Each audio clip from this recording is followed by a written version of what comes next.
Hello, I'm Karena. and I'm Jamie. Welcome to As Told by ADHD. This podcast is the brainchild of two best friends with ADHD who share a passion for learning and a knack for finding the most fascinating tidbits of knowledge. Each week, we embark on a wild and hilarious journey of discovery as we dive headfirst into topics that pique our curiosity. From dark folklore to bizarre statistics, cultural ceremonies to famous dead people, we're here to entertain, educate, and tickle your funny bone. This week on As Told by ADHD, we're talking about the unhinged. We are talking about the outrageous beauty trends of history. And how people are still unhinged with their beauty. But Well, talking I about don't have history today. any modern ones. Mine have plays no into modern ones. but we don't know what's out there. We don't know what's in the mom groups, and we don't know what's in the girlfriend groups over here and the boyfriend Also, groups over here. So some of these, well, at least one of mine, it's easy to get your hands on. Mhm. Don't do it. Don't. We'll Stay get there when we away. get there. I will remind you not to try any of these at home in any way, shape, or form. We always condone doing your own research, but don't get any ideas. Exactly. Do your own research. Do not attempt any of these beauty hacks. No touch. Bad. Okay. Evens or odds? Evens. That's an odd. It's an odd. So it's we're me going first again. unhinged immediately. Okay. Immediately unhinged. Disclaimer. The first one I'm doing is disgusting. And I want to make sure all of you understand, do not do this at home. You easily could, but don't. It's gross. It's dangerous. Okay. We love a good disclaimer. Anyway, that being said, the first beauty trend I will talk about lasted for over 2,000 years. None of my And- beauty trends lasted that long now. Come on. This beauty trend, it was around, it was like medieval period. Okay. It was kind of popular to have your hair lightened, but how? How did they bleach hair before bleach was invented? Because bleach isn't like a naturally occurring thing. I'm trying to think of like what they used for color, but I had genuinely have no idea. It's not a coloring thing. It's a color remover. Wait. Pee. Mm-hmm. Not just any pee, but stale pee. Oh my god. Let me paint you a little picture. But also, okay, I'm going to give you a slight chemistry lesson, which I had to go to one of my friends who went to grad school for chemistry, and he had to kind of explain to me the process of how pee could bleach, right? So, how does urine become a bleaching agent? Well, at first, when you pee out urine, it contains urea and water, neither of which are a bleaching agent in any way, shape, or form. So how does it become a bleaching agent? Well, bacteria. There is bacteria everywhere, all the time, no matter what you're doing. It's on every surface ever. And they're living organisms, right? So bacteria create enzymes that make ammonia, and the ammonia starts to react with UV light to help it oxidize, I think is how it works. So the way my friend described it, so you have a strand of hair, right?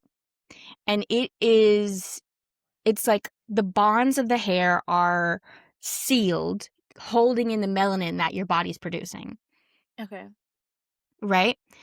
So when the ammonia is sitting on your hair, it is opening those bonds. So it's like kind of like a pine cone, how it like does like that, but it's like chemically doing that. Once that happens, the oxidation process needs to happen in order to remove the color. Does that make sense? Mm-hmm. I hope that is correct. If it's not, I'm sorry. I'm just not that smart. I'm not a scientist. And this can go for anything. Let's actually go back to 2000 BCE in ancient Mesopotamia, ancient Egypt. They used to think and believe that urine was not a waste product, but it served other purposes. So it was used as a diagnostic tool. They would look at the color, the consistency, and the taste to diagnose people with things. Most common was like diabetes or certain like infections. They referred to pee as the gold of the blood or an elixir of long life. And they started using it for medicines and other therapeutic practices. They would also use it for tanning hides and dyeing colors, like lightening them, which is kind of where it's believed to have started, because they would keep the pee, leave it in the sun. When the pee would start to smell, they would use it in clothing or in like the tanning of hides to lighten color, but also like to tan the hide. That's where it started, or that's where it's believed to like have started. So that's, and also 2000 BCE. So that's 2000 years before year one. So that's like unfathomably forever ago. Like my brain cannot comprehend how long ago that was. Anyway, around 500 BCE, so that's 1500 years later, and that's 500 years before year one, historians started to see similar sentiments in ancient Greece. And it started to kind of spread throughout Europe. And they actually, in Greece, historians started to see official documentation of like people using urine specifically for lightening cloth. And there were laundries that it was like essentially like a large scale. Everybody would bring clothes. They would use it to like finish clothes, like the lightening process. They'd use it for cleaning, dyeing fabrics, and it even like bled into Rome. So now we're like basically all over like South or Southern Western Europe, right? And it even got to the point where around this time, it was documented that the emperor in this time period started taxing urine collected from public toilets. Bro, Yeah. that's so greedy. It's disgusting, but that's greedy. That's so And greedy. I read somewhere that there was like this famous quote that this emperor said, because everybody was like, that's so gross. It smells so bad. Why would you tax that? Blah, blah, blah. And then he took a coin, sniffed it, gave it, or like put it under somebody else's nose and was like, money doesn't smell bad. Or something like that. I didn't write that part Wow. down, but I read it and I was like, oh. Wow. Anyway, Wow. so Okay. if you want more of that story, let me know in the comments and I'll tell that story. Like, I'll find a topic that I could tell that story on, because like I would be interested to research into the taxation of urine in ancient Rome. So Yeah. I'm actually pretty curious about it, also to be like honest. that should have been in my in last episode, the weird laws. Yeah, true. So if Anyway. we do a Weird Laws part 2, Yeah.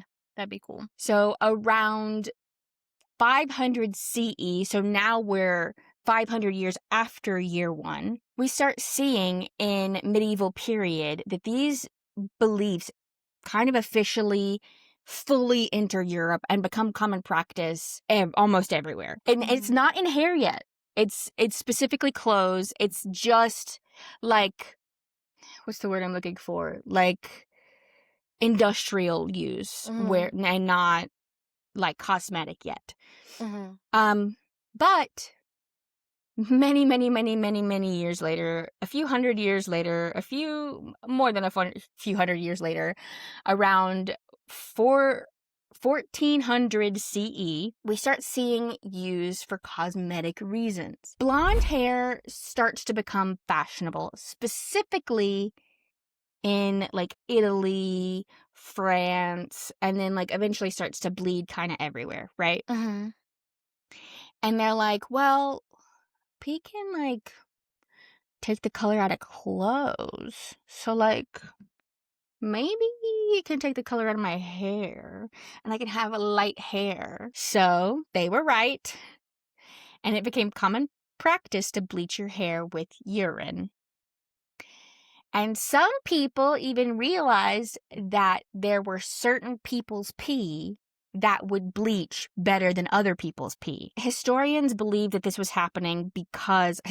scientists believe this was happening because of the diet of the person.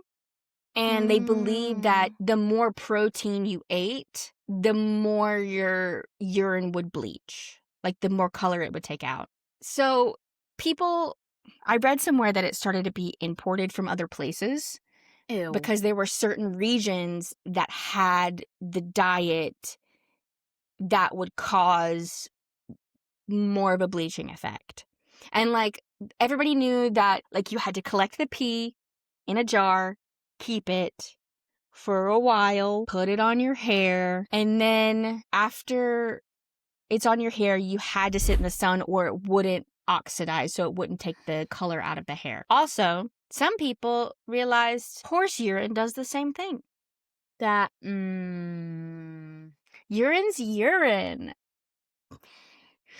I'm sorry. I apologize to our listeners and to you. It's gross, but it's fascinating. Because this was like... Because this ended up lasting into the 1700s. So from 1400s to 1700s, people were doing this. And it definitely had side effects. It would cause infections. It would cause like scars and like sores on your scalp. And scalp burns because it's a chemical. Like at the end of the day, it's a chemical, which is dangerous. Mm-hmm. And eventually the practice ended up dying out. I'm assuming, it didn't say specifically why. I'm assuming probably the trend of having lighter hair faded. Mm-hmm.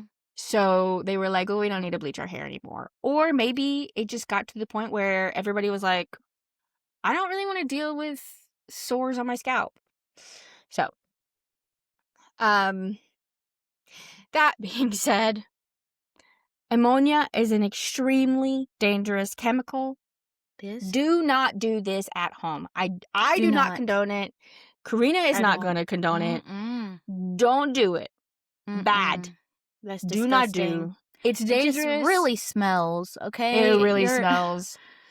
Also, I will say they did have ways to kind of manage the smell.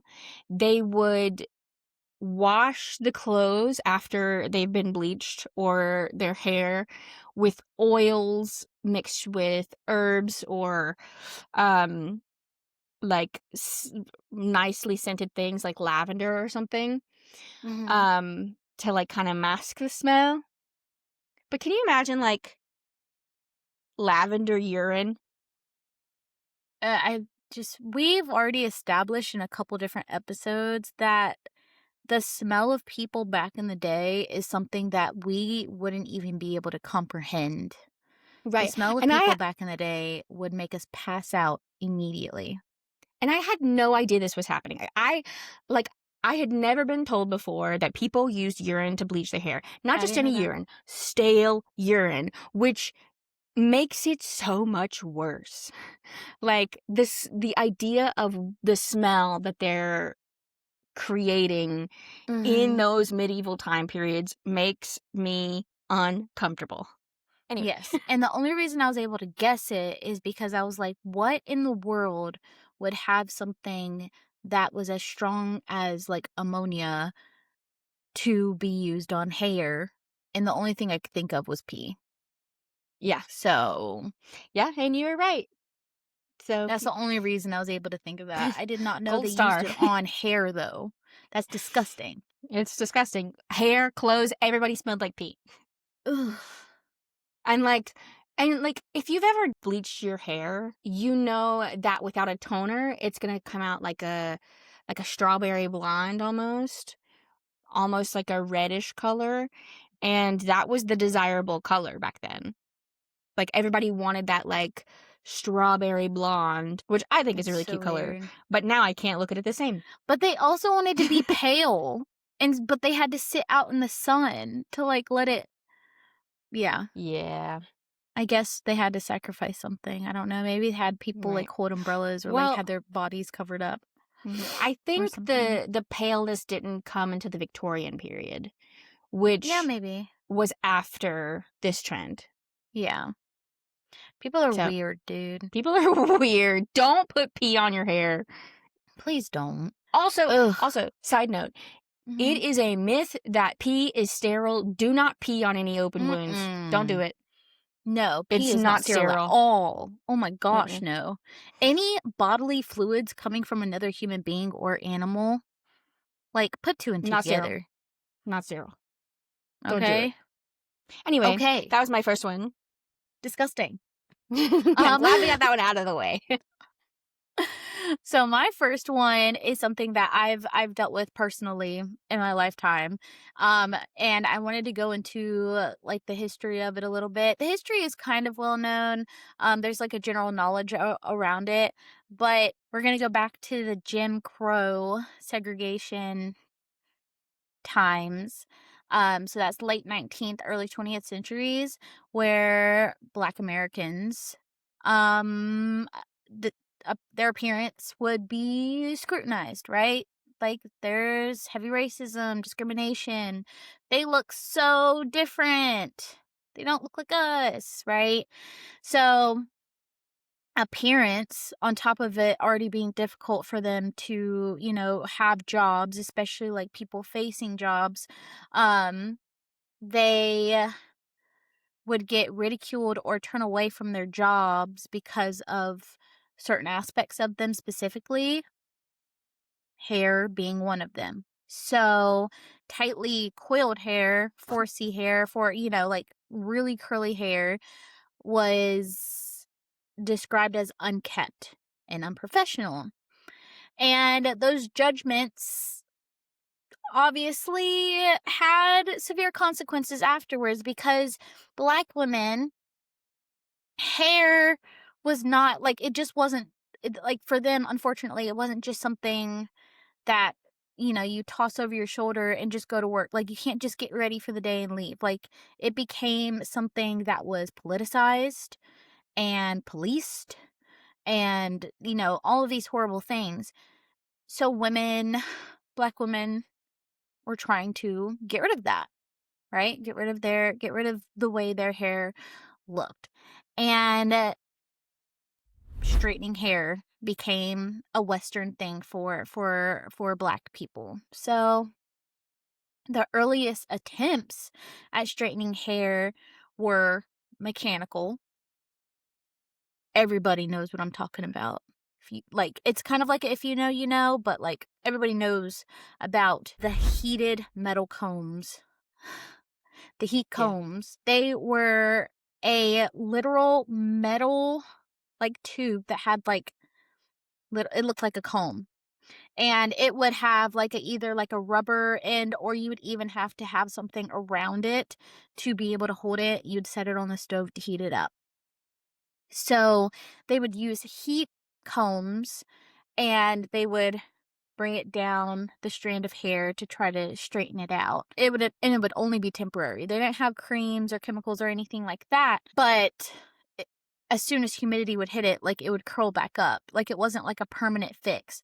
I personally am also the victim to the heat comb. Are they still around? They're still around. Yeah, you can still get them. At this time, it was the heat comb, so it looked like the normal heat comb, but it had like a straightener like end. So it had like the plastic thing where you'd flip the switch on or off and it plugged into the wall and stuff like that. But my mom would use my hair. My hair is not as curly as it was when I was a child, but it was really, really curly to where she felt like she needed to use this. And preface, I am not rich. I do not have a wealthy family. I did not have a wealthy upbringing, but I did have a nanny growing up because there were 7 of us, and my mom was a single mom working as a nurse, and a nanny was the same price as a before and after school program. So we had a live-in nanny who was just a girl, going through college, figuring out life, but my nanny used it on my hair because I think we had picture day or something, and she dropped it on my arm. Oof. So I had a comb-shaped burn scar on my arm for all of my childhood. I guess it just kind of grew out of it. I'm not sure. But right there on my arm, I had a comb-shaped scar. Oof. Yeah. I'm also a victim of the early 2000s straighten your hair always, and I have burns on my hand from just a straightener, which I don't even know why I straighten my hair, because if you look, my hair is this is my natural hair. I let it air dry, and this is what it looks like. If I put any amount of heat on it, immediately flat. If I put heat on my bangs, pin straight. they're Yeah. So, but I also have burns, but how long did it take to heal? Did it bubble? It had a weird, it was a bubble, but it also was just a big 90-degree angle scab thing, and it blistered underneath it. It was yeah, it was not fun. That's but wild. The hot combs would not only burn your scalp, they singed hair, so your hair would break, it would burn, but it technically was reversible because it's not chemically changing the way your hair strand, is made. So chemical straighteners entered the picture later on as manufacturers wanted to capitalize on this and look for longer lasting results. Early formulas were industrial grade chemicals. Industrial chemicals. Most relaxers use chemicals. Chemicals. I'm sorry. Chemicals. They use chemicals. Okay. I'm so sorry. Okay. Most relaxers use chemicals like sodium hydroxide, which is also called lye, and calcium hydroxide, or guanidine compounds. These chemicals were originally developed for industrial purposes, like I said, like cleaning, degreasing, or breaking down tough chemicals.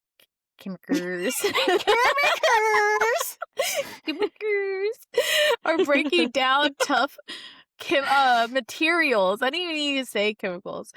Breaking down tough materials because they're effective at dissolving protein structures, which is what your hair is. So this would use for fibers when creating fabrics, when creating paper, when creating all of this kind of stuff. Okay, can I just my brain can't get past that you said they've used lye.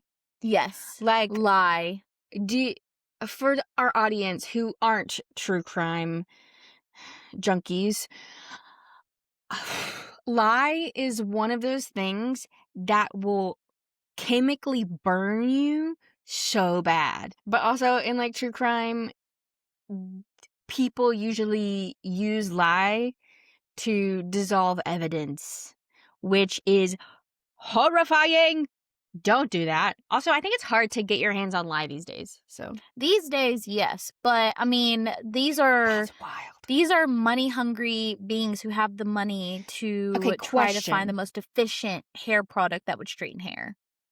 Okay, question.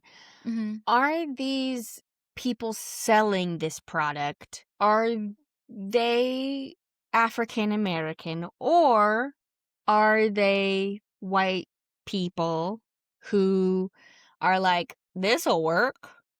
Both. Okay. Both. Okay, because I'm sitting here and I'm like... Because Black people wanted to help their community. Right. Like, And they then, wanted to help. yeah. Like, I mean, whether their heart's in the right place, we can have that debate, on it. Like, I mean, at the same time as well, they had to figure out a career for themselves too.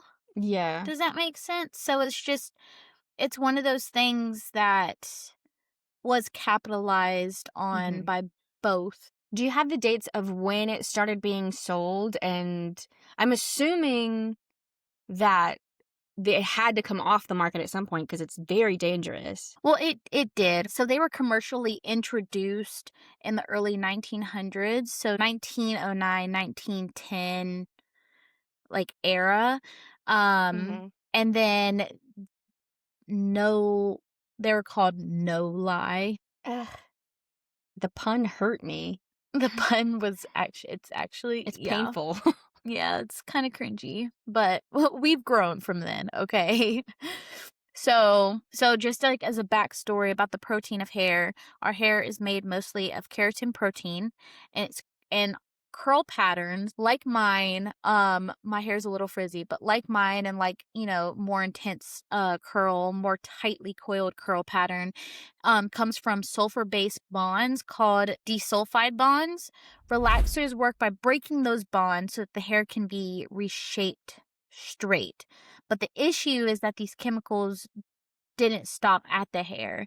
They can also break down, like Jamie said, skin and tissue. So that's why burning or tingling when we would get relaxers was common. And I also went to the salon and got relaxers done on my hair, and it would burn. Like you had to like get it on or off or try to get it not as close to the scalp as possible, but it would burn. Okay, but like, why in history? Because this is a common theme. I even have one where people are like, "Oh, it's burning, it's working." Like, Why is that a thing? Yeah, if why is it that a burns, it thing? means it's working. Yeah. Anyway, That makes why is no that? sense to Why? me. But the repeated use would lead to scalp burns, infections, and permanent follicle damage. Permanent, Yeah. irreversible. But relaxers constantly on your hair does that anyways. It causes your hair, Right. because something else about curly hair, if you do not know, is that majority of the time people with curly hair have very, very, very dry hair. Very dry. Does not get greasy easily whatsoever. So putting these harsh chemicals on very dry hair would cause severe breakage. So Also, your hair, I want to go point ahead. out that you mentioned in the questions that keep you up night episode why that happens. So go listen to that Yes. episode and you'll Yes. learn about that. Yes, of course. But my hair breaks very easily, especially when I straighten it because it's drier than normal. Yes, you can put products and stuff in it like beforehand and stuff, but it really does not combat the long-term effects that it has on your hair. The non-lye or no-lye relaxers that I was talking about weren't necessarily gentler when they were introduced in the early 20th century. They just used different alkaline chemicals that could still cause irritation, long-term dryness, like I was just talking about, because relaxers had to be reapplied all the time. As hair grew, we had to expose the scalp all over again to a relaxer. They are more regulated nowadays, but they still rely on altering the absolute fundamental structure of your hair through extremely harsh chemicals. Not lye, but it still is terrible for your hair. Permanent straightening is still around, and girls strive to have their hair that fits the beauty standard, which unfortunately is straight, luscious hair. So it took I do think me that's changing until, though. yeah, but it also took me personally, I'm in my 30s, it took me until having my son to even begin to consider learning to love my hair as it is. Like, I'm happy at this point that I'm starting to have love for my hair, but it took a really long time to get there. And It took I feel 20 like something years. I feel like our friendship has been a very long time, Mhm. and I feel like from even like the very beginning of our friendship, I asked you, "Why do you straighten your hair all the time?" And you were like, "Oh, it just like looks better that way." And I was like, "I don't think so." And Like my hair was fried it when we met. was. My hair was completely done for. It was this Mm-hmm. length, But straight. straight, and it had horrible layers in it just from my hair breaking off. So, Mm-hmm. but yeah, that's my story, and I do think it's outrageous because you were using lye on your hair. Lie. Don't use lie. It That is don't outrageous. That is don't considered do it. outrageous. Don't. Don't buy it. Don't do it. Don't use it. Bad. Don't. Okay, so the next one I have, I'm gonna go back to the first century, probably.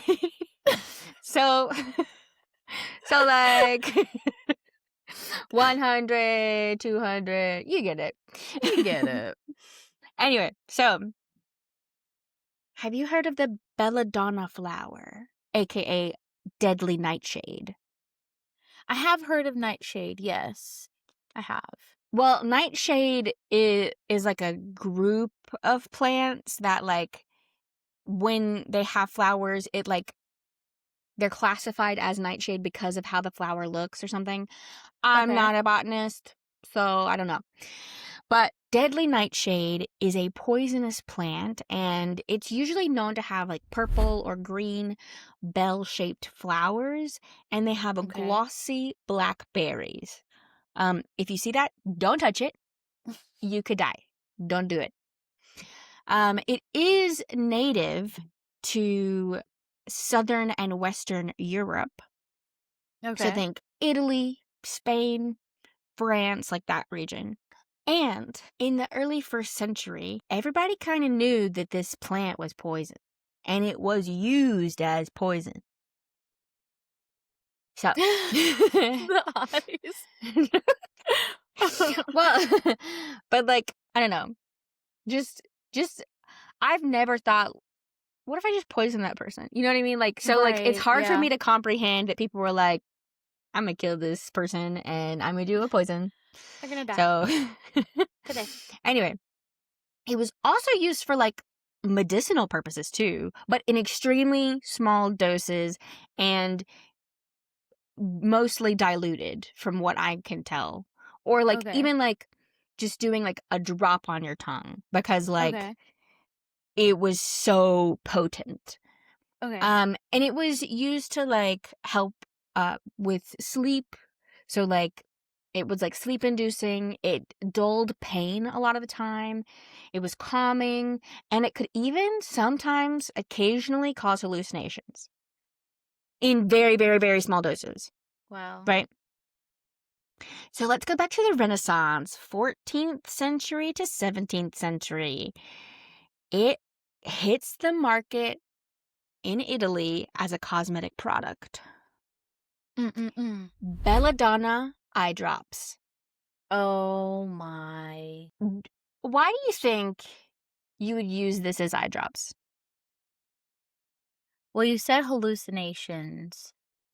No, but it's cosmetic, so it's I know. altering. No, you said like it could be Right. or cause hallucinations. So I'm thinking like it might have like a highing effect. Like maybe like I don't know, maybe it just does something to like From my calm you or something. I don't know. research, it doesn't seem that it caused hallucinations when put in your eye. However, it made your pupils so incredibly large, like where it's almost fully black. And like your iris is like, there's just like a small ring of iris around your eye. Wow. Mm-hmm.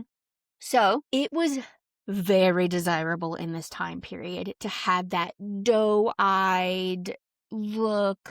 It was connected with like beauty or status or exclusivity. It was possibly associated with like emotional intensity. So like passion and love and excitement. So like when you saw somebody whose eyes were just like blah, like doe eyes. yeah, it was seen as extremely desirable and extremely attractive. That being said, they would usually dilute these drops with either water.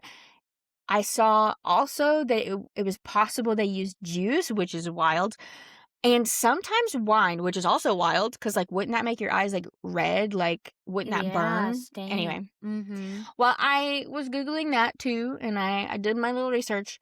Apparently, because of the belladonna's pain dulling, it wouldn't burn immediately.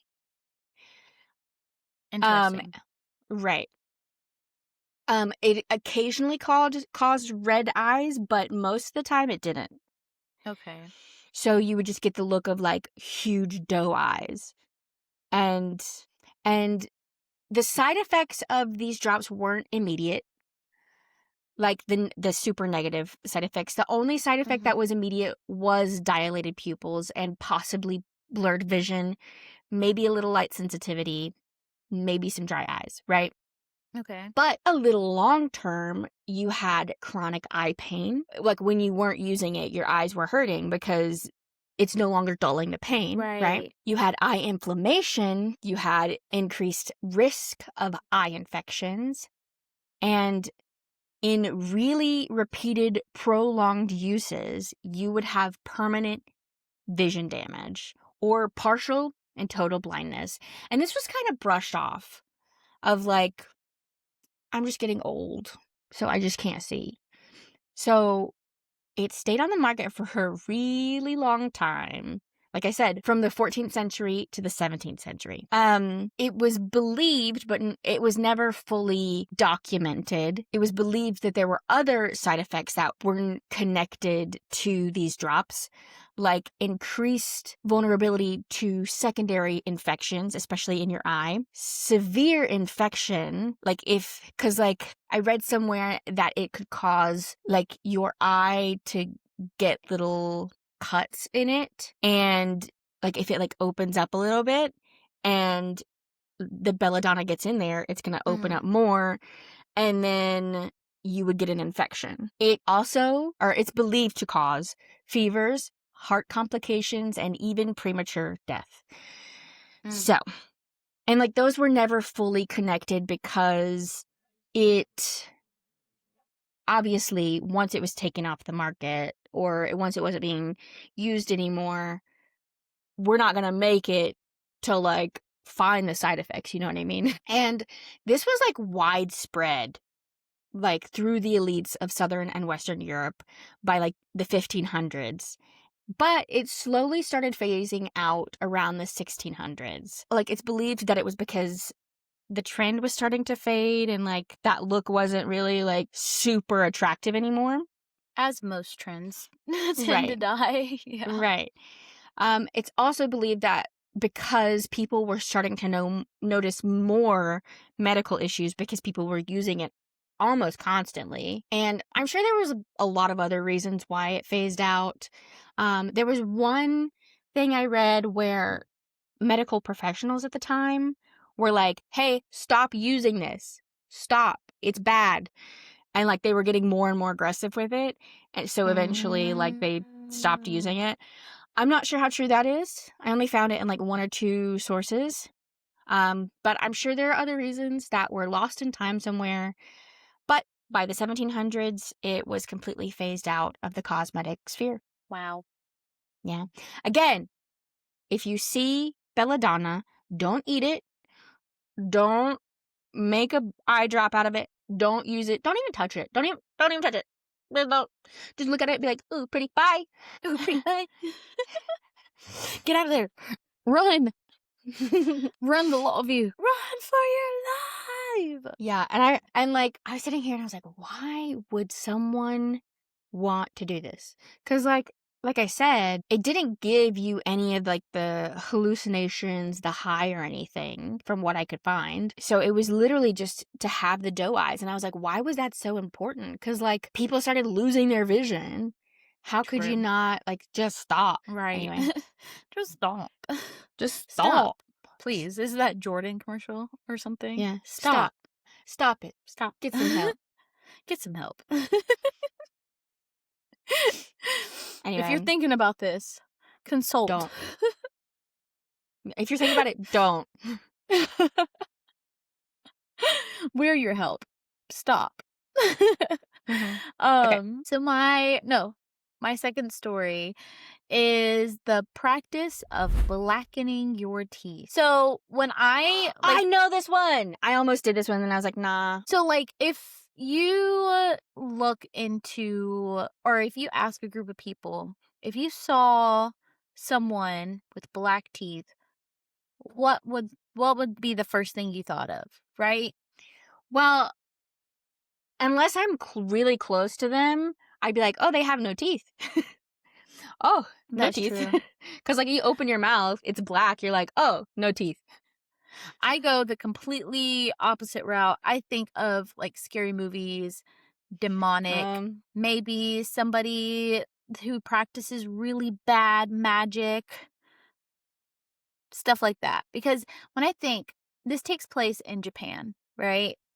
mhm. And a lot of Asian TV shows, they depict possessed people haunting demons and stuff like that with like black teeth and stuff. They look human, just look a little off, and they have like black teeth, right? So I was wondering why this was a beauty trend. If the depictions of something evil and something not good is also associated with black teeth. But practice, it was called ohuguro, and it dates back to at least the Heian period, which is around the 8th to 12th centuries. And it also continued on into, like, in some way, shape, or form into the 1800s. So, apart from Western beauty trends, Oaguro was not like an accidental or experimental trend or preference to your appearance. It was deliberate and it was actually ritualized. The black color came from a mixture called kanamizu, and it was made by soaking iron fillings, which are shavings from iron when it's like cut or drilled or ground, and it looks like a like fine gray powder, or even like the tiny little curls of metal that you see if like something's being drilled into. And they would put that in vinegar or fermented tea. And so the reason is because like vinegar and fermented tea is because iron is super reactive. So when iron fillings are soaked in something acidic like vinegar, the acid causes the iron to slowly dissolve and form iron salts. So in the case of tooth blackening, this created iron ions that could chemically react with other compounds. Then combining that solution with something called tannins, which are plant compounds that come from, of course, plants like tea, coffee, bark. It could also come from red wine, nuts, and even certain fruits. But it's that the best way I can explain it is the feeling that you get on your teeth when you drink like red wine or eat certain fruits or vegetables or stuff, that feeling you get in your mouth. That's tannins. So, Also, side note, this is a very chemistry heavy episode. oh yeah. We are not scientists. We understand it now. We did our research, okay? But, so chemically, tannins bind very easily to proteins and minerals. So when applied to the teeth, the iron reacted chemically with the tannins that created a black toothpaste-like coating. It was a chemical reaction that literally bonded the compound to the teeth, making the black color. So culturally though, blackened teeth were associated with maturity, loyalty, refinement, and at different points in history it was practiced by married women, aristocrats, samurais, and then later on as a trend with commoners. white teeth, which can stain easily. We know this. I'm a coffee drinker. You know, if you know, you know. Cigarettes, doesn't matter, just poor hygiene. It can, they can stain, white teeth can stain easily, usually with age, and it was seen as dirty, animalistic, or childish, while blackened teeth signaled adulthood and like you fitting in with your society. That's So, wild. But also, I want right? to point out that the European culture was trying to look younger, while Asian culture, like We're Japan, trying to look more wise. yeah, which I like more. Yeah, same. But from a health standpoint, it actually wasn't horrifically unhealthy. Now, why I think it's outrageous is because, like, it kind of shows mindset, especially group mindset. Like, trends in general it's a mass public thing. It starts with somebody very influential, so usually somebody in this day and age, nobles, you know, people that are celebrated, samurais, celebrations, which are weddings, so married women. It would show that they got their ish together, and this was like the symbol of them having their ish together. And it's outrageous because, one, modern day, respectfully, ew. Like, like thinking of somebody with just black teeth. Like, if I just had black teeth, personally, my opinion, terrifying. But that's also like our culture though, because like I feel like it was a huge craze in like the 2010s to keep getting your teeth whitened and Yeah, whitened and like more whitened. and more and And it's more. even like still kind of a trend today. No, people So, have scratch whitening. They just get veneers. well, yes, Well, but like, or the tooth cover. Like, what is those things called? They I think don't it's a they don't veneer, ruin their teeth. They don't do like the shaving thing. They a just get flipper. like something like that. Like, they just Yeah. get it glued. But like on TikTok, they're still selling like teeth whitening stuff. Like, and True. it's being fully promoted. It's all over my It TikTok, and I'm promotes like, leave me alone. cleanliness. Like, it's just like, oh, you're Yeah. clean. If you have Mm-hmm. nice shiny teeth, you'll be respected.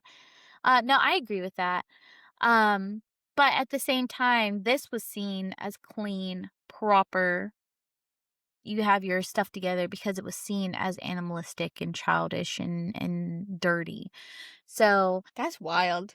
they said that during this time, hygiene wasn't as looked into, right? It was, but it wasn't like, you didn't know how to prevent teeth rot and stuff like that.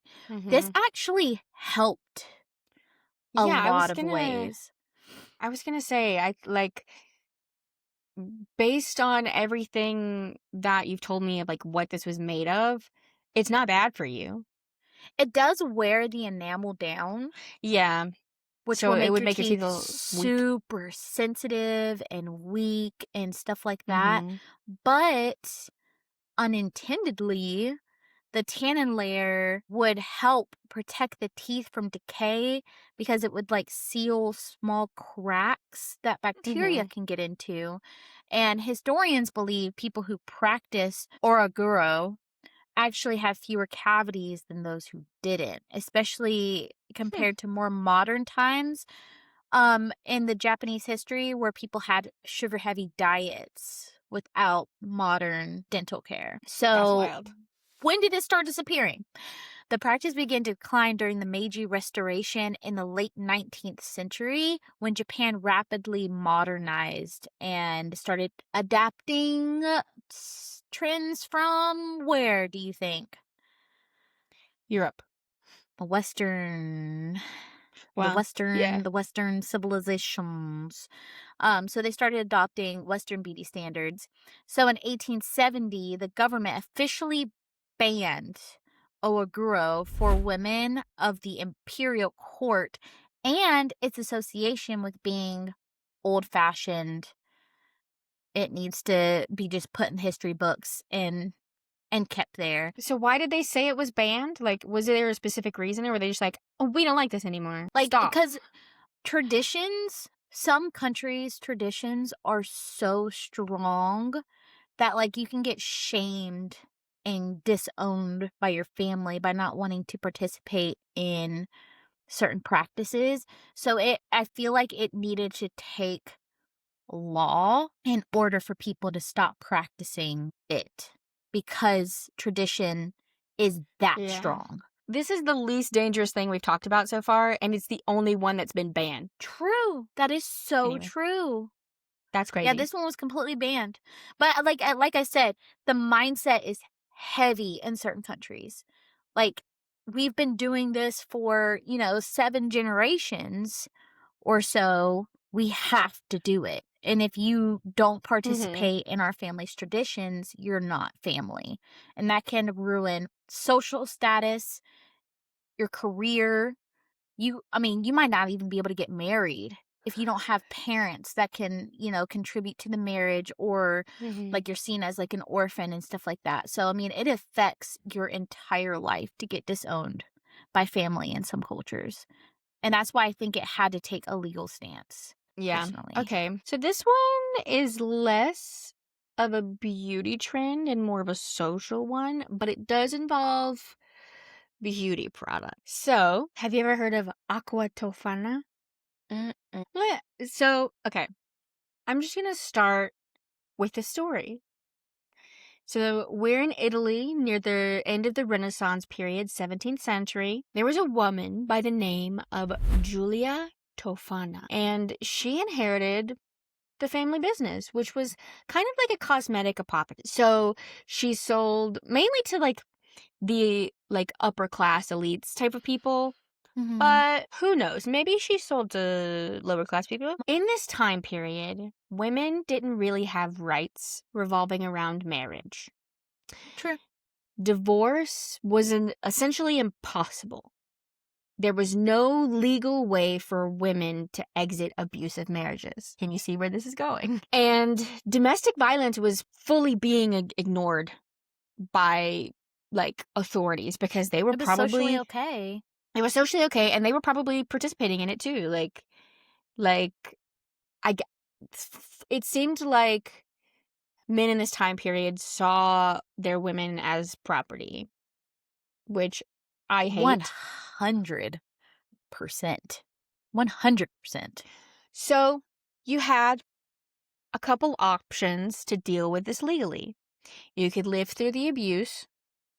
You could wait for your husband to unalive you, or you could unalive yourself. So this little cosmetic apothecary, they offered a little more than just beauty products. They offered a way out. Julia learned everything she knew about the family business and about poisons from her mother. And she sold a beauty product called Aqua Tofana. And it was disguised as a beauty product, but it was a poison. It was labeled as a type of face serum that you would just put on before bed or in the morning. But it was actually a poison that you could sit with your other beauty products and no one would be the wiser. This would go on for quite a while. And I don't know if her mother was doing this before her. Some sources said that the mother might have been doing this before. Some sources were like, she started it. We're not exactly sure what the recipe is. It was lost in time somewhere, but it's believed to be some type of arsenic compound mixed with lead and or belladonna. It was very toxic. Right. And it was slow acting. It was colorless, odorless, tasteless. So this wasn't an open market. It actually was more of a secret network of women that you would need to be within the trusted inner circle to even be able to hear about this option. Yeah. So Julia had people who worked at the apothecary with her that she fully trusted. The only way to get your hands on Aqua Tofana was to know and be trusted by Julia or her co-conspirators, Mm-hmm. or to be recommended and vetted by a previous client. So this went on for a very long time. And the way this poison worked, it was very top secret, very like Mm-hmm. don't tell anybody. But you would also get instructions. I don't know if these were verbal instructions or if they were written down. Maybe it could have been on like the back of the label, like you could peel it up like drug facts on Advil or something. But you would get instructions of how to use it. It was recommended to put it in like a soup or something that the abusive partner would eat, and to do it slow over time. So a little bit at a time until they progressively get worse and worse and worse. So it started with the victim would just start to kind of show signs of like stomach ache, illness. Like they were just kind of like, oh, I don't feel good. Eventually it would get to the point where they couldn't even get out of bed. The doctors could not figure out what was going on. And it was happening to a lot of men, and only so men. they're like plague for men? I believe that it might have possibly been mentioned as a plague, and they were like, why is this happening? I don't know. But then eventually people were like, I think these men were poisoned. And so they were like, what's happening? Who's doing this? Where is it coming from? But they didn't have any leads because it was a tight circle. Now, there comes a betrayal. How this betrayal happened is questionable. But what we know is that there's two possible stories. Both might be true. Neither might be true. Or one or the other. So these are the two stories that were told throughout history. The first story was there was a woman who wanted out of her marriage. So she put the poison in her husband's soup. And as he was starting to eat it, she stopped him and begged him not to eat it. And he was like, why? She was like, I poisoned it, and told him everything. So she let the guilt get to her. The second story is pretty similar, but there was this woman who, after she poisoned her husband and he had passed, she was a widow, but the guilt was eating her alive. So she goes to a monastery and she tells a priest, I did this. And the priest is like, that's murder, and tells the authorities. She confesses to everything. So those are the two stories. Like I said, maybe both stories are true and happened around the same time. Maybe one of them is true, or maybe neither of them is true. We don't know. All we know is there is some type of betrayal against Julia and her co-conspirators. And after the authorities caught wind of this poison ring, Julia Tofana and her co-conspirators were sent to trial and believed to be executed. And that's the very, very, very brief version of the story. I recommend, if you want to learn more about this, I know Bailey Sarian has an episode of Dark History on the subject, which is where I first heard it, and she goes in a lot more detail. There's other podcasts that also have the story behind this. Highly recommend. Also, we don't condone murder. Don't murder anybody. And No, I also, agree. I'm going to say, if you or anyone you know is in an abusive situation, I am going to put resources in the not the comments, in the description below. And hopefully you're able to use those or help somebody. So don't murder. Try to find help. I know. Like in these women, like murder doesn't come lightly. Like that's not usually like the first. Like there's like a select group of women every generation or so that are just like, I don't care. I just want money. Right? They can completely separate emotionally from, acts as terrible as murder. But some women think, especially during this time period where they cannot get away, um, that's their only option. And And unfortunately, back then it probably was. mm-hmm. But today there are resources available. Mm-hmm. So And it's a try to lot reach easier out. to get a divorce too. So Yeah. Um, However, don't murder. no murder. No No murder. murder. Yeah. And that's aqua tofana, which is like wasn't like a beauty trend, but it was a social trend that fit in the realm of beauty. So I was like, this has to go in No, this of course. one. And I actually want to hear the whole story of this. So we can I'll do send you that. the podcast from Bailey No, I Sarian. just want to talk to you. Oh, I can tell you. But anyways, so my third is called leech therapy. Oh, And we've talked about this briefly before because there was a whole market. I think we did like weird jobs or something like that, and yeah, people I would think so. literally their whole careers would be wrapped around collecting leeches, right? So leech therapy, which the formal word for it is formally called heritotherapy, dates back more than 2,000 years, okay? It was practiced in ancient Egypt, Greece, Rome, India, and then later throughout Europe and the Middle East. So early physicians believed the body was formed, or our body uses a balance of fluids, okay? Or humors, which translates to like blood, phlegm, bile, like all the things, all the liquids in our bodies, okay? Illness, aging, and even unattractive features.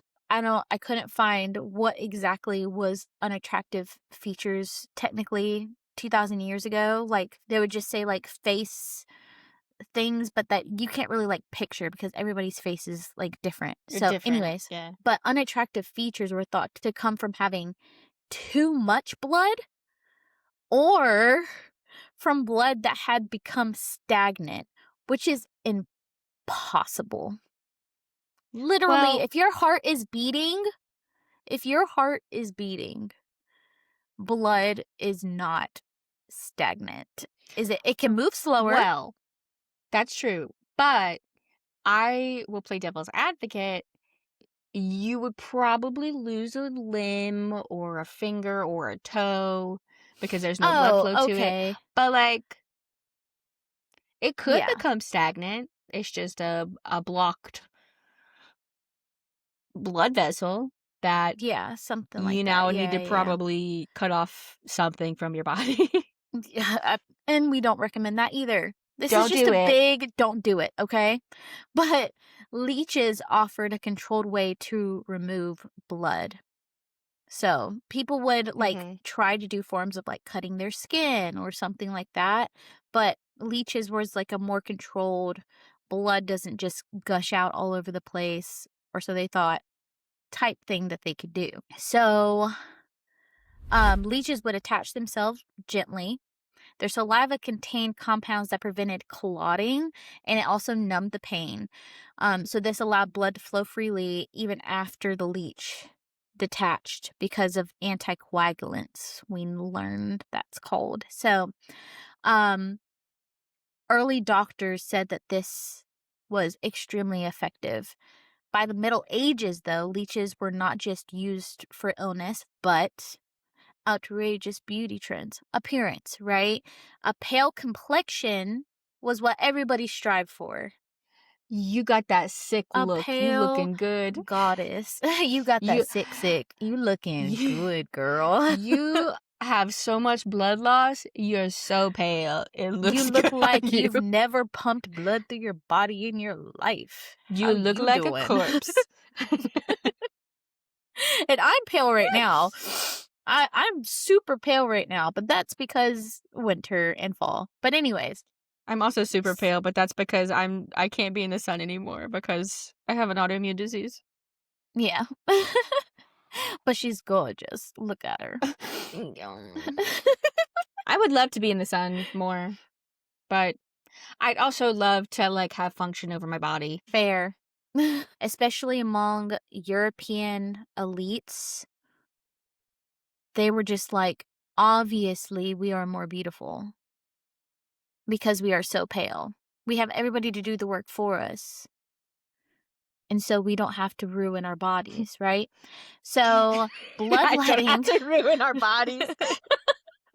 Fucking taking all the blood out of your body. You look like a corpse, and Exactly. I don't have to ruin my body. Yeah, and they fully believed in bloodletting. Fully believed in it. They said it refined the face, reduced redness, created a delicate translucent reduce redness. look. I can't. When I was like typing this out, I was just like laughing at myself because it was explaining like it would almost give you like a such a paleness to your skin, you almost look translucent. So I was just like delicate, translucent look, you know. But anyways, Corpse. It's giving of a corpse. But leeches were applied behind the ears, along the jawline, or on the temples. No. To reduce facial fullness or to get rid of blood in your face, to reduce color. Have you seen a leech's mouth? They're terrifying. disgusting. Look at it. Picture. Look at it. Boom. It's terrifying. And also, right. Especially behind the ears. That makes me the ears, along the jawline, and on your temple. I'm uncomfortable. Yeah. I just, they're just, You can literally, like, hear it. The blood leaving your body. Like, it, Like, so gross. So I occasionally have to get an infusion for my autoimmune disease, and I can, like, in my arm, when I have the IV in, I can sometimes hear, like, when they do, like, a saline flush, I can hear it go up. I cannot imagine what that sounds like for your...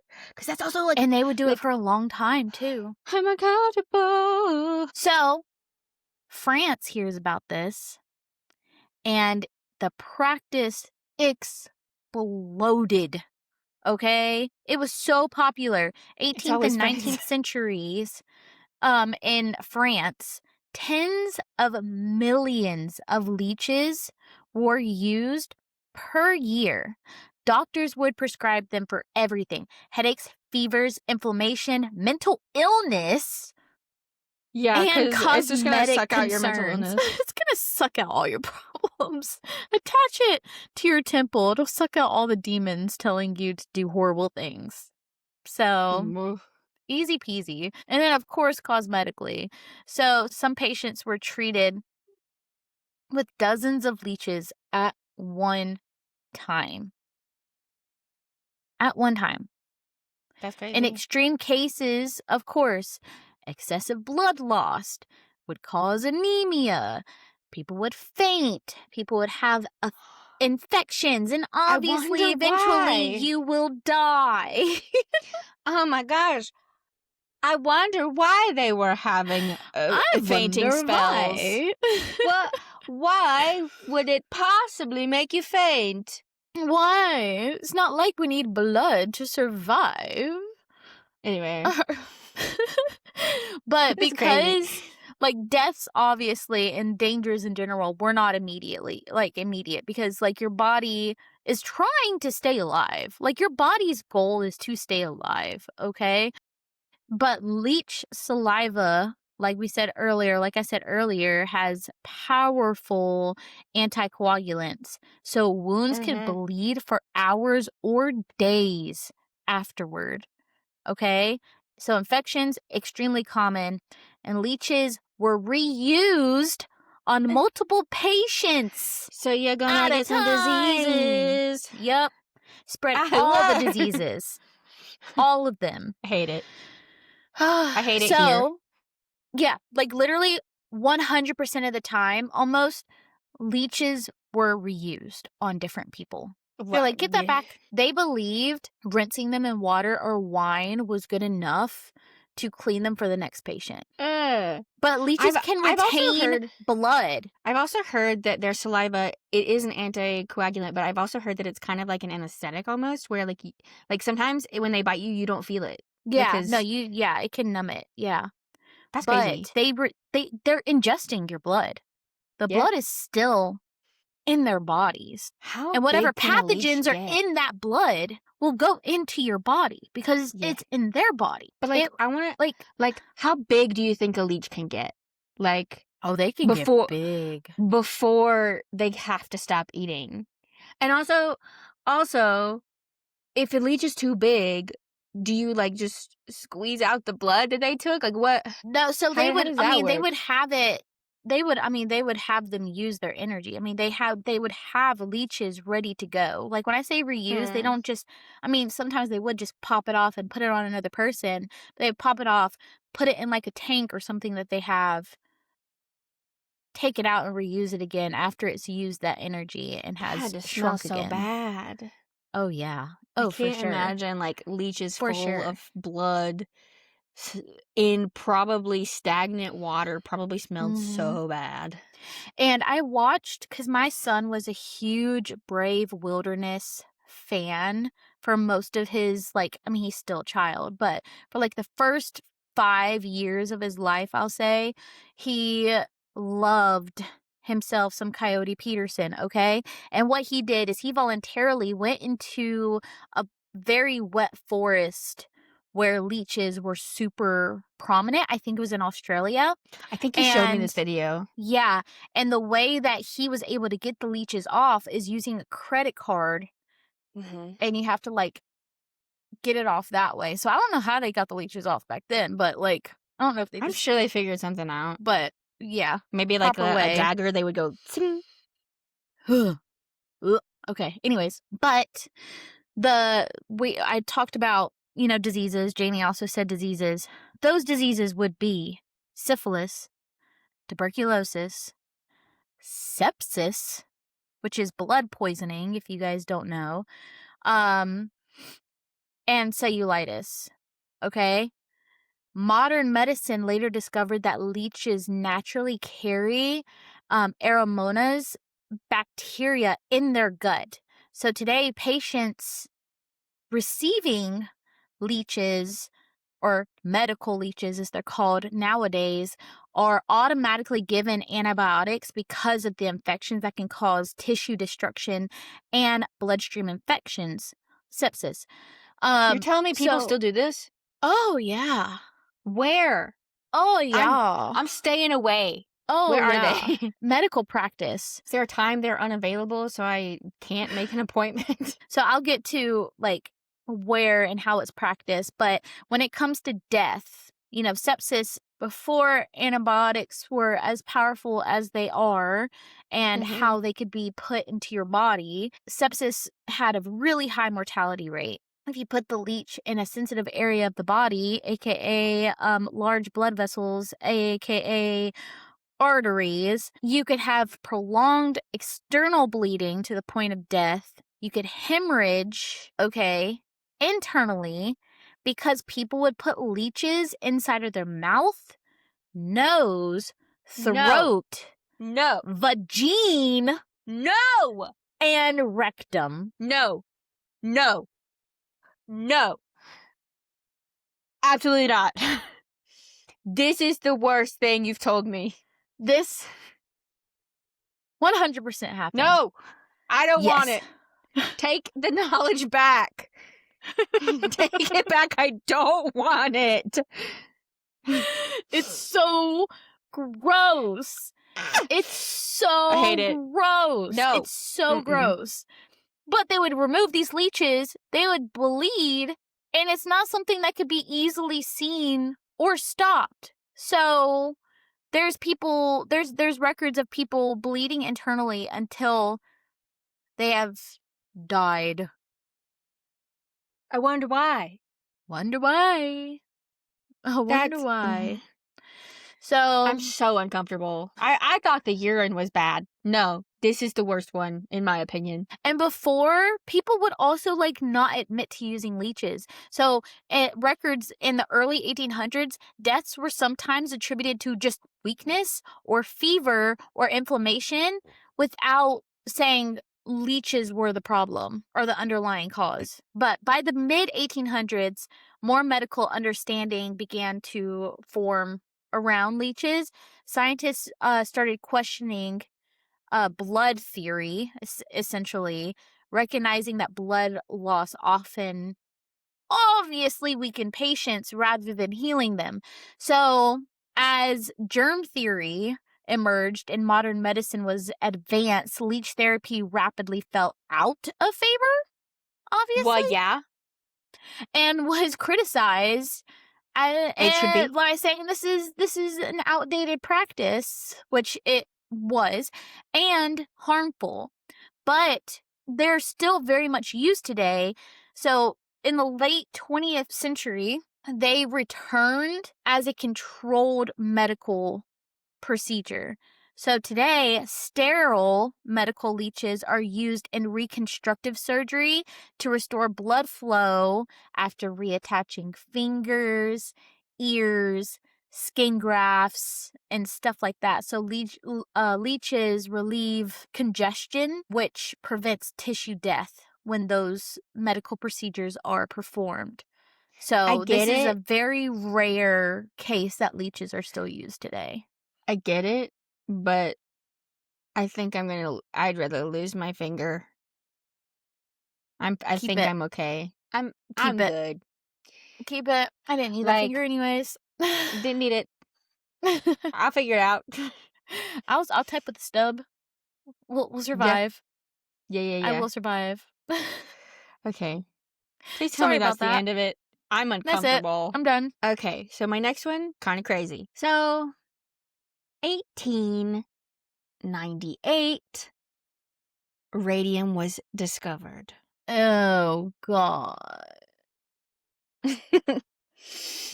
Okay. I'm not a scientist. I'm not a chemist. I don't know how to explain how it was discovered. I just know Marie and Pierre Curie were the ones to do it. I think they had some type of ore and they extracted it from that. You can go research that yourself. I don't fully understand it or how it works. So you can figure that out. And there are some notable features of radium. It is glowing and radioactive, but radiation at this time was a fairly new concept. We didn't really know the effects of radiation. We didn't really know what could happen. You look so concerned. We just know all the terrors about what radiation can do, so I'm just Yeah, preparing yourself. Yep. Okay. Well, they didn't understand how dangerous it was like we understand it today. Like, I think they understood that it had its dangers, but not how dangerous. Okay. So, they started using it as experimental cancer treatments. The treatment itself shrunk tumors, and it started to be seen as this new, amazing medical miracle because, like, it was kind of eradicating cancer really well, but they didn't know the side effects yet. And that was in 1898 and after. Mm-hmm. And then in 1905, it starts to be publicized. Like, everybody's like, oh, radium. Oh, that's really cool. Like, it's like curing cancer. Oh my God, what do we, like, that's so cool. So it was getting a really positive reputation. And then around 1910, a company in France started making radium products, radium beauty products, and they hit the market. They hit the market swinging. So you would find stuff like night creams, rouges, compact powders, talcum powders, hair tonics, skin soaps, face powders, and more. You look so uncomfortable. So stressed. Okay. And it started to spread pretty quickly, and it became most popular in France, UK, and the US. But it also was popular in other places, but not as like, oh my God, we need this product, as those places. Okay. And it was advertised to give you radiant skin. Just a little poof in the back. Just But unlike the belladonna eye drops, it didn't take 400 years for them to understand the side effects. It took about 10. I wonder why. I wonder That's still why. too long. That's still too long. Still too long. That's still Well, way too long. they were noticing things happening at first, but they kind of blamed it on like hormones. They were like, oh, it must be hormones, because there was skin irritation, there was redness, there was burning and tingling sensations, which people were like, oh, it's tingling, it's working. There were rashes. They had dry and peeling skin. But then, after prolonged use, people started to see persistent sores on the skin that wouldn't heal, skin thinning. So, like, you could, like, bump your face against something or scratch it and it would start bleeding because it was so thin. You would see hair loss on application sites because radiation. Mm-hmm. And even ulcers. Then things would start to get worse. And around the 10-year mark is when the more serious symptoms really set in, because they're just applying like a little bit at a time, you know? You would see skin cancers. You would see tissue necrosis. So your skin was literally dying and falling off. You would see increased cancer risk to exposed tissues. So maybe not just cancer, but like anywhere that you would apply radium could get cancer. And at first the symptoms were smaller, like I said, and people were like, oh, it's just like my hormones. I'm getting like acne. It's fine. But then we also have people are like, oh my God, it's burning. It's working, like I said. And over the years, it started to become undeniable. And this was because not only the people using these radium beauty products, but people working with radium on a daily basis for their jobs were seeing very, very bad side effects. So it was used for a lot of different things. It was used for paints. It was used for, because like everybody wanted that glowy, like, because radium glows in the dark. If you look at like old Rolex watches, it's painted with radium, which is extremely dangerous, and it's radioactive, so it's not good. Yeah, but at the time they're like, oh, you can tell time in the dark. Right. Yeah. So the people who were using it on a daily basis with their bare hands, because they were like, oh, it cures cancer, it's not going to hurt me. They started to see really bad side effects. And then the FDA in the US and then other like organizations in other parts of the world started to be like, oh, this is bad. We need to take this off the market. Obviously. Bad. Right. Because people were like losing skin because of the radium. And it wasn't fully banned, but it wasn't really allowed to be used in consumable products anymore. But you would still see things like watches, Rolexes, like glassware, like stuff like that was still using radium until the 60s. So from 1910s to 1960s, radium was still being used as like an everyday household item. And then there was even a brand in France that continued to sell radium beauty products until the 60s. And then it was basically like, get rid of it, you know? Thank God. Right. And that one was a really short one, but I wanted to end on that one because I want everyone to be aware and do your research about things you put in, on, around your body. Like food you eat, makeup you wear. Like, don't just blindly trust things. Be skeptical. Yeah, and I know that there's like a lot of research around people's bodies reacting to different foods and makeup products differently. So I think it's very important. Like, I'm a firm believer of getting blood work done to understand your hormones, to understand like XYZ, like what foods are good for your blood type, what does, your body have an aversion to.